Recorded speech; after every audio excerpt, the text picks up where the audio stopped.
Welcome back. You're still watching Morning Live. Now, it looks at the melting pot that is urban youth culture in Johannesburg. That's young photographer Musa Nxumalo's exhibition titled In Search of, opening at the Goethe Institute on the 9th of April. It has been suggested that the photographs are partial self-portraits representing a world in which the artist is personally immersed, but they are also enigmatic images that reach far beyond their immediate context. Nxumalo joins us now. Tell us more about this exhibition. Good morning. Welcome to Morning Live. Hi, thank you for having me. All right, so the title of the exhibition, In Search of, what is the significance of that title? The work is partly personal and then partly looks at the youth of my generation. So it basically speaks about this process of one trying to find themselves. So it's about the journey to self-discovery. So that's why In Search of. Why? What inspired it? I think there are quite a lot of things that inspire it, my generation, it has a lot of tags, like we are a lost generation, as in for an example, So I think for me, for this work, I try to look at myself and look at my generation and find out really what is it that we are about, other than the tags that we are well known of. Talk to us about the highlights of putting this project together. What did you learn, and are you finding an answer?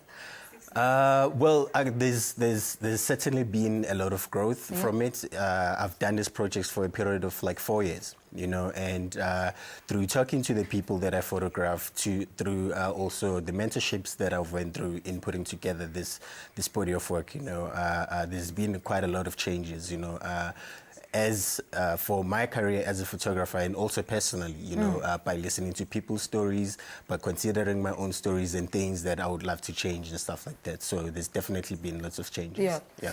And who gave you your first camera, and who told you you were good enough to take pictures that tell stories? I mean, we can all take pictures, but it's another thing for somebody to say, well, yeah, I can relate to that picture. Yeah, well, I was never given a camera. So the first time I started making photographs is when I got my formal training at Market Photo Workshop. So there's a friend of mine, Bunolo, who noticed that I have a love for photography, and then he told me about the school of photography in Johannesburg, and then he took me there, and then that's how I started making photographs.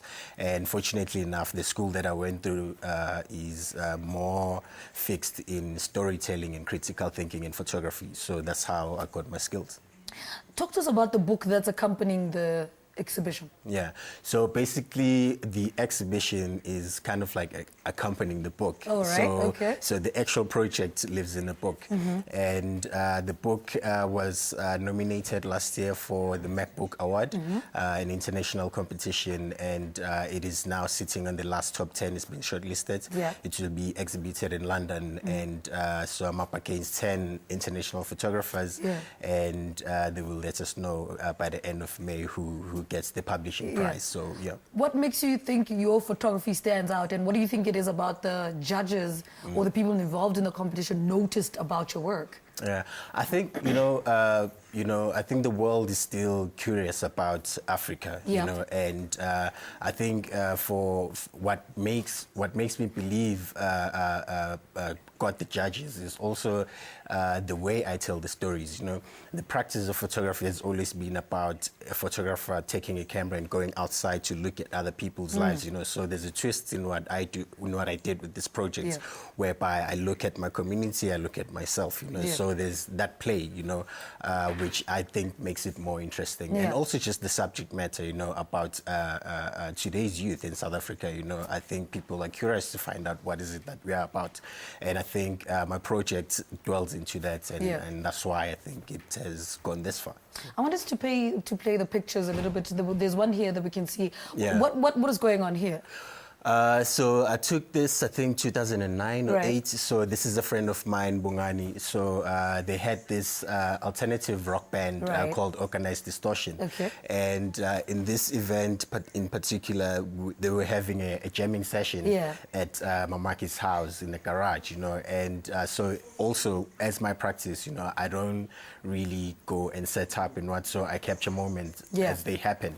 So this is what was happening there. So as they were jamming, jamming. He was busy jumping up and down, feeling himself, you know, and I was just in there his with space. the camera. Yeah. All right, let's see if we can find another one. picture. Here we go. Was this another jamming session? This was not a jamming session as such. It was after a party, so we went at Sihle's house, and you know, they were still like in the moment of the music. We were listening to some alternative rock music there, and as they were dancing, I was there with the camera, you know, photographing them. So yeah. So these are the same people. These are the same. But what room is that? Because I see pictures on the wall as well. Yeah. So this is actually Sihle's room in Spruit. You know, so he has these. So my uncle works with the printers, so he would bring calendar. So he saw this calendar that had tattoos and whatnot. So he knows that we like tattoos. So he had brought us these calendars.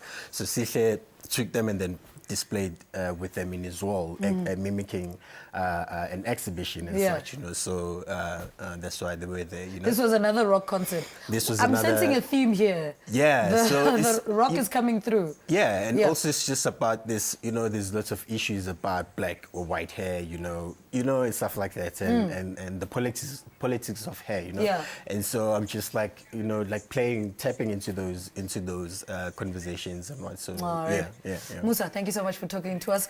Musa Nxumalo is a young photographer talking to us about his exhibition titled In Search of, opening at the Goethe-Institut in Johannesburg on the 9th of April. Let's take